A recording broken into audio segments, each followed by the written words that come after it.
Alex Pereira and Israel Adesanya could trade blows in the UFC again, but what about inside a gym instead?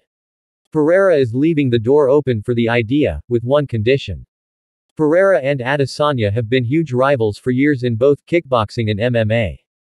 Pereira defeated Adesanya twice in the kickboxing ring before chasing him to the UFC and stealing his middleweight title. Adesanya finally defeated Pereira to reclaim his belt in 2023, then lost it to Sean Strickland afterward. Pereira now holds the UFC's 205-pound title.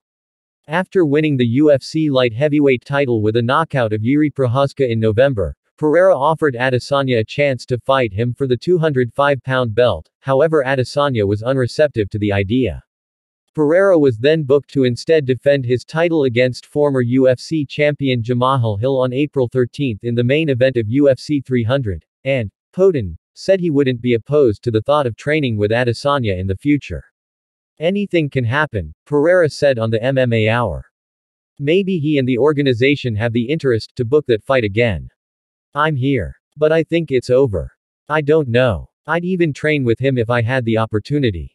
He's very experienced, he's done what he's done, and I'm also very experienced and have been doing many things. It's two styles that have similar things, but many things different that could add a lot to our games. Pereira noted the only way he would ever train with Adesanya was, if we're sure it's impossible that we fight again. Pereira previously trained with Strickland after knocking him out, and has had former rival Yusri Belgarui in his camp and corner multiple times in recent bouts. With Adesanya, if I thought something could happen again, I obviously wouldn't do that.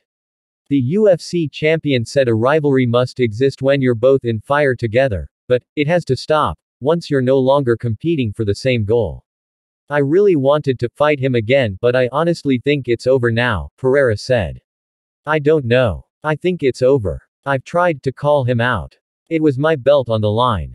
I came to the UFC and did 3 fights to get to the belt, and it was a huge risk for me, it was hard. Since I wanted to do this rubber match so much, Adesanya and if he were to move up to light heavyweight, and maybe people said he had to fight once before fighting for my belt, I wouldn't want that because there's risk of him losing. How am I going to fight a guy that has lost? No, come straight at me. But he showed no interest, so I kind of let it go.